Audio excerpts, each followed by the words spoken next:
He's here. Cyrano? Cyrano. Pleasure to meet you, Cyrano de Bergerac. You're a freak. Freak.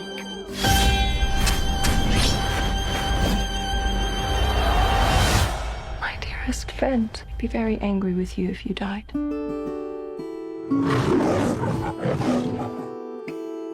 My sole purpose on this earth is to love Roxanne. Does she know? The world will never accept someone like me and a tall, beautiful woman. We have no money. A clever marriage is your only option. I won't be rescued. I'm not in distress. Love, does that mean nothing to you? Children need love. Adults need money. I need something to die for, write poems and cry for, and I won't be ashamed. I'd give anything for someone to say that they can't live without me, and they'll be there forever. I have a confession to make. I am madly in love, Perhaps he feels the same. but I've never actually spoken to him. Of your love? I think. He is Christian Nuvelet. He's a new recruit in your regiment. Of course he is. A woman like Roxanne wants wit, romance, poetry. I don't know how to speak romantically. I am a poet. My words upon your lips. I will make you romantic while you make me handsome. She loves me! I give anything for someone to say all the words I don't have and I put together. I give anything. Speak to me like you do in your letters. You are a beautiful flower. I am not a flower. I need more. All I can think about, and I can't live without her. You're in love with her. Someone to say. My fate is to love her from afar.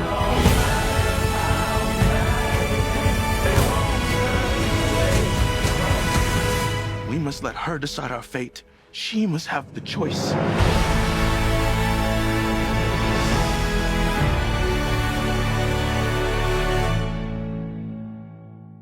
Hi, my name is Gil Robertson, president of the African American Film Critics Association. Today we have a real treat as we talk to AAFCA favorite Kelvin Harrison about his role in the new film, Cyrano. We'll kick things off by introducing you to the members who are on the call today, beginning with Carolyn Hines in Toronto, Dr. Ruben Regard in Miami, Florida, Ray Cornelius in Atlanta, Reginald Pounder in Chicago, and Brandon Collins in New York. I'm gonna let you guys do what you do so well, and I will see you on the other side. Hi, Calvin. Carolyn First, here's what happened in Carolyn Talks podcast. Thank you for taking the time to speak with us today.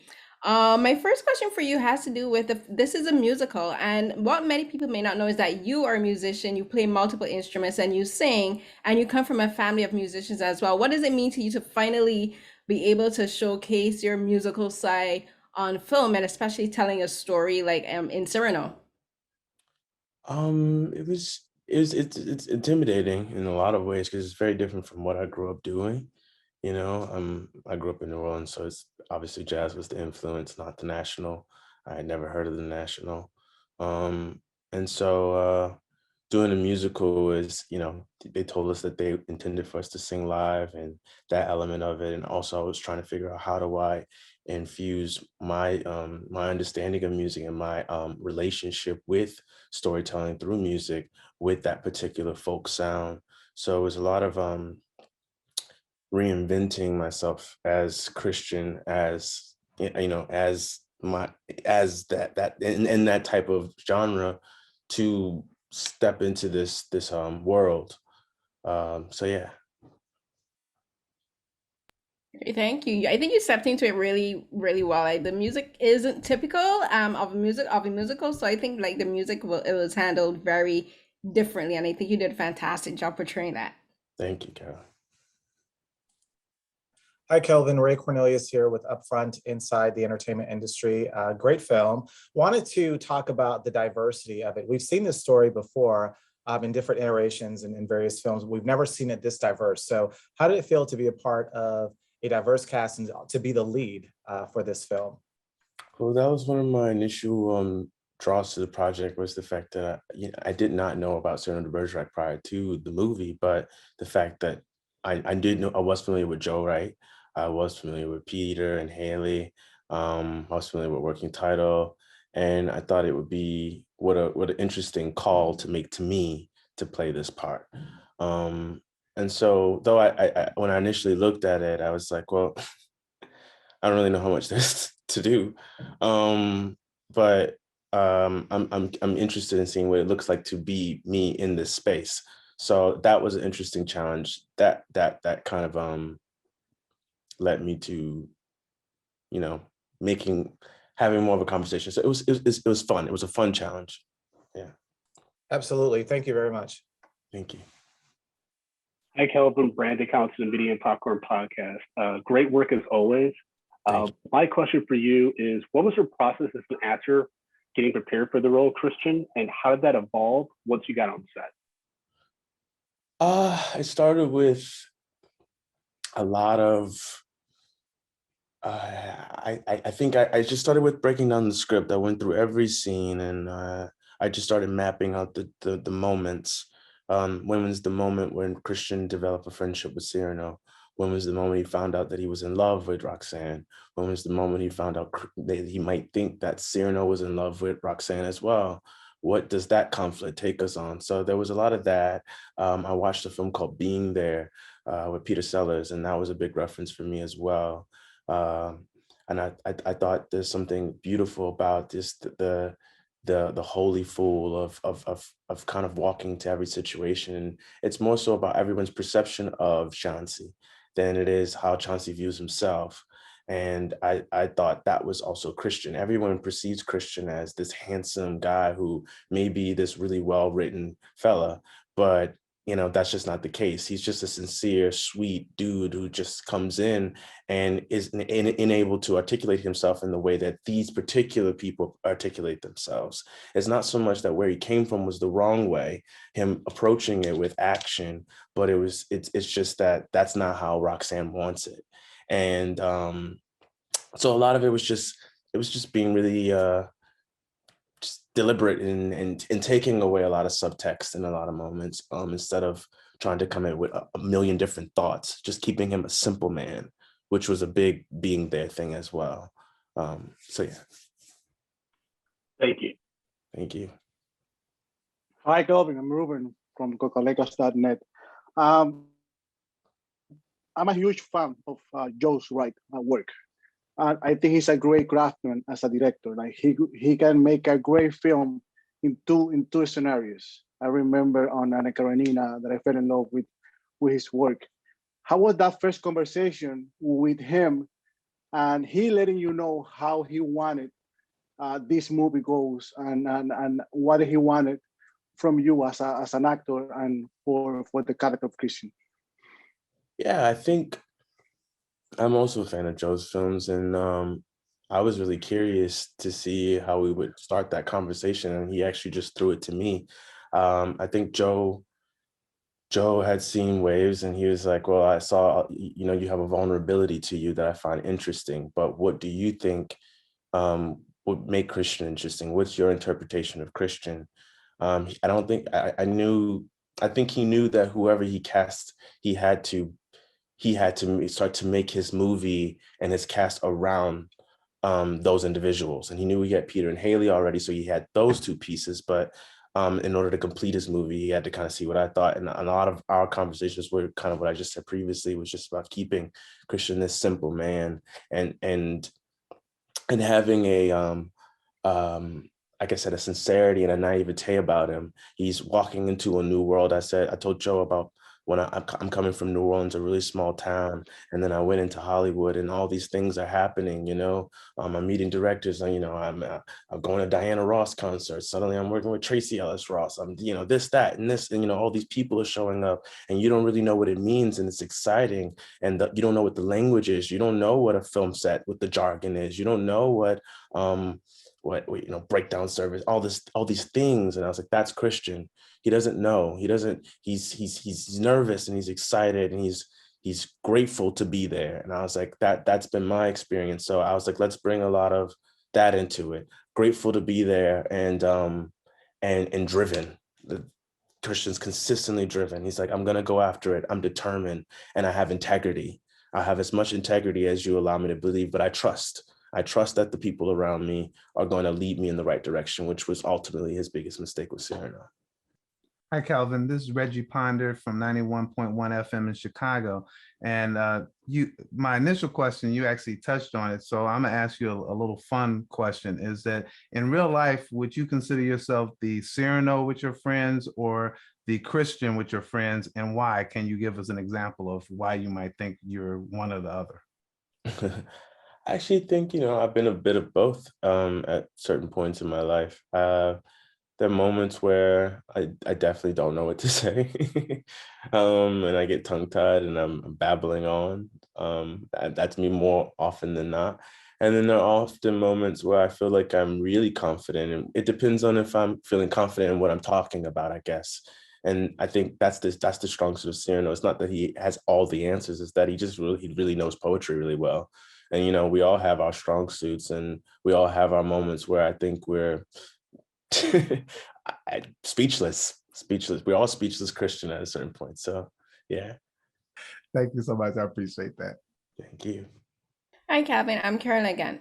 So one of the things that I think is really interesting about the story of Cyrano de Bergerac and Christian is, as I was watching the film, I was thinking Christian is kind of like the audience, in that he watches the director and the writer, who is like Cyrano, creating these words, and Christian is the actor, the performer, relating the story to the audience, and in this case it would be Roxanne. And there's a very particular scene where that kind of struck me, and that's in the scene where Roxanne is on the balcony and Cyrano's feeding the words to Christian. And I wanted to ask if there's any moment while you were during production, or even when you watched the film after, where you thought to yourself, this is really how storytelling works, because it's all about how it's really all about who gives out the words and who gives the words, and then how the words are perceived. So I find this a really interesting analogy for storytelling. So for you, like, is there any moments when you were watching the film where you're thinking, I really love how storytelling is done in this film? Yeah, I think Erica Schmidt, our writer, did a beautiful job of just really highlighting how human we all are. and how often we're just pulling from whatever we have in that moment. And I think that's what's so interesting. I mean, listen, I'm an actor, and most of my job is literally not even most of my job. My whole job is just reading other people's words and interpreting them and trying to bring some truth and as if they were my own. But that's also all of us in some ways. We've either heard our parents, our friends, other interviews. We've read something in a book that we loved, or heard song lyrics that we basically repeat or regurgitate, and we thought they were really profound. So in some ways, we're all actors telling a story. Whatever story we feel suits whatever narrative we're trying to convey at that moment. And so I think that's what's so beautiful, I guess, about the movie in a lot of ways too, is that it's about communication, and how do we communicate the best way we know how, and are we to judge ourselves for not communicating in the way that we would, the way society thinks we should, or other people think we should? The question is it about an action or a gut feeling, or is what you have enough? I know there's so many questions to ask about it, but it's about communication and connection. Yeah. Thank you. I think that's probably one of my favorite aspects of the film, that is just all about using your words and having confidence in what you want to say to tell the person how you feel about it, because that's really the whole message. Like, just tell the person you love them, or if you're angry or upset. Yeah. Kelvin, it's Ray Cornelius again with Upfront. Wanted to talk about, or go back to, the music aspect, because we did get a chance to hear you perform and sing during the film The High Note. So how did that, if any, prepared you for this? And this is also a different type of singing than, I guess, what we've seen before. So how did you take that challenge on? With The High Note, it was very different in the sense that, like, we had Dark Child, the producer, who's worked with Michael Jackson and Whitney Houston and J-Lo, everybody, Beyonce, Destiny's Child, and the tone of the movie is so pop central, I know. And we went in the studio and we recorded it, and then we basically got on set and we did, we did like music video style. You just lip sync, and that's cool. And in some ways that it has its own challenges, because how you're feeling once you get up there and you have to perform the song is sometimes different from how you felt when you recorded the song. So a lot of the acting happens in the studio, whereas with this, singing it live, and it really allows us this space to come from a scene and have these conversations as your character in the costume, in the location with the actor, and to use that energy and that momentum to catapult you into song, as a higher form of expression and communication. And that really was, that's a gift in and of itself. It has a lot more flaws in its sound, but at the same time, if something about it feels very human and very grounded. And stylistically, I think that's also one of the beauties and why I think they chose the National as the writers for this particular piece is their lyrics are very poetic in a lot of ways and speak to our inner psyches and our spirit and our soul as to how we feel. It's beautiful storytelling, instead of less of a catchy tune, but they do have we have some songs that feel a bit poppy, like Every Letter and stuff like that, but that folk sound is very personal and intimate. So yeah, they're very different, very different. Hey, Kelvin, it's Brandon Collins again. You mentioned Weeds earlier, and between your performance in this film, and I also recently rewatched Loose, I'm in awe of your ability to be both vulnerable and incredibly intense. How do you find that balance as an actor, and how does that impact you when you're not on set and in character? Appreciate that. How do I balance? How do I balance the two? You say? How do I? Yep. I think it's just, I guess the biggest thing I've been learning as an actor is just tone, and working with directors is really understanding and getting, in some ways it's like pulling it out of them to get a sense of tone. Because as you know, with a lot of directors, they're still working it out in real time as well as to what their vision is and how they want to shoot the movie.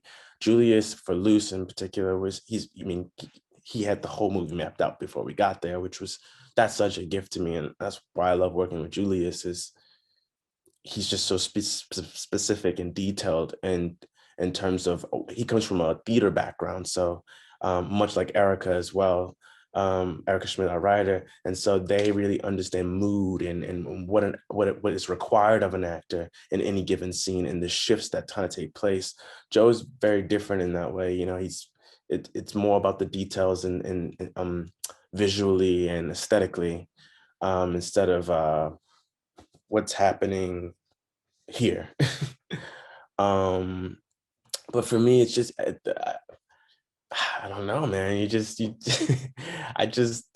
do the job. Whatever the scene calls for, I just commit. I recently watched Tick Tick Boom with Andrew Garfield, and I was like, oh, he's so fantastic. And I just kept, I was talking to my girlfriend, and we're like, oh, why is he so great? Yes, he's a fantastic actor, but I think what I love about Andrew is that he just really commits.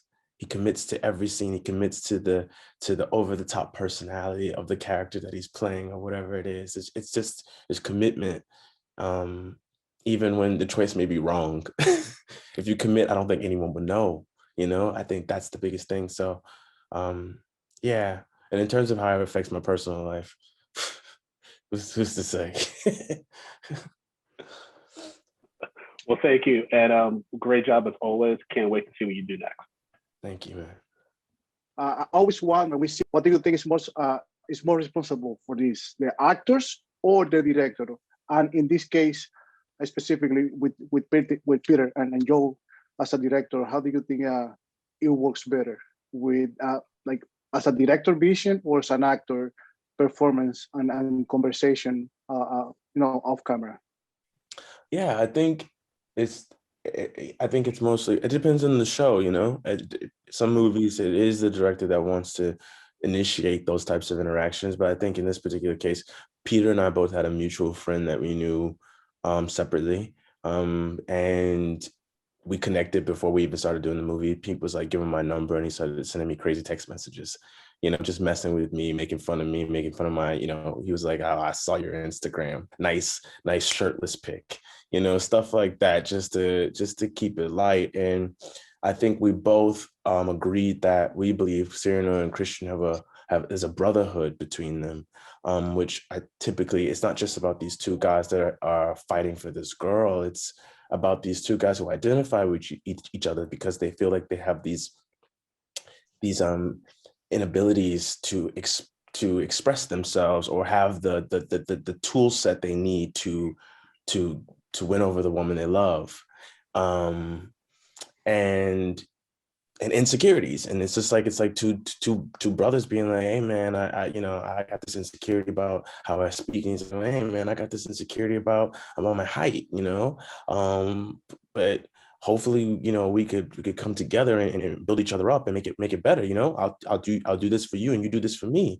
And so Pete and I we just kept it laughing and fun, and a lot of that happens, dinners every weekend and coming to the house, and he picked up a dog in Sicily, playing with the dog, sharing stories, talking about acting as much as Pete wants to talk about acting. But so much of it is built in trust in that the other performer has your back, and trust that the other performer cares about you in some ways. But that's not always guaranteed, and that's not always necessary as well. I personally believe that chemistry too. A lot of us, they used to make us do chemistry tests with like actresses. And I'm so glad that kind of dead, because it doesn't really make sense. I think if two actors are good and they respect each other, then, they have chemistry. I think it's when two actors, if one of them is not good, there's no chemistry. And then also if the other one, if they don't respect each other as actors as well, because also that's subjective as well, then it doesn't work. So I think a lot of it is about respect as well with Peter, as well as Haley. So yeah. Hi, Kelvin. Reggie Ponder once again, and it seems like you are fashioning this career that gets all these varied parts and roles. Are you doing this? Are you falling into that, or is this something deliberate? Like you're sitting up saying, okay, now I need to do this, and now I need to do that, or I want a role that does this. What is your process as it relates to your career? Right now it feels more deliberate than not. During the pandemic, it was interesting. I feel like everyone kind of knows that I finished, we were doing top of 2020. We were doing press, and we were finishing up award season, and Waves was going through its final leg. And then we got into lockdown. I signed on to Euphoria. I planned on doing a TV show. I wanted some stability in my life. So a little bit comes with like, I was like, I'm 26, 25 or something. And I really want to buy a house and be stable somewhere. And that was one of my goals. Doing Euphoria seemed like it was going to set me up to do just that. Euphoria got pushed back. Joe Wright calls. I say, okay, if we're not going to shoot this year, can I please go and do this movie in Sicily with Joe? So, you get a role like this, like I said earlier, a lot of it had to do with being a Black man in this particular space, being seen in a Joe Wright film, being seen in a period piece of this stature, and what it means to have a presence and be a handsome leading man in that space as well. And that was intentional in terms of what my goal was as to expanding my range as an actor, as well as how society or the audiences perceive young Black actors in these spaces, as we can also be in a much wider range of genre films, in films, cinema. So those things are intentional, but then, me you know, so everything's different. Everything has a different different meaning behind it. Me doing Chevalier is going to be one thing. BB King is BB King the legend. I want to work with Baz Luhrmann. I want to work with certain directors, those that interest me. The Lion King, I want to work with Barry Jenkins. I didn't think I would be working with him on an animation film, but you know, that I'll take it. And I love The Lion King. I think it's fantastic. I grew up watching it. It's one of my favorite Disney films. I love the character of Scar, you know, that interests me. So there's a lot of different elements into play. And I will say that they all have to kind of come together: director, script, character, and what does Kelvin need right now in his life? So if all of those align, then I'll be on a project. If they don't align, then you won't see me there. Well, thank you, man. We're happy to see you, as you can see, and we're happy the projects that you've been doing. So thank you, and keep just bringing it on, man. We're looking forward to it. Thank you so much, man. Appreciate it, sir. Kelvin, thank you so much for your time today. On behalf of the world's largest group of Black film critics, we appreciate your talents, and we look forward to continue to support you as you grow your career. Have a great holiday season, and we'll see you soon. You too. So grateful for all of you guys. Thank you for everything.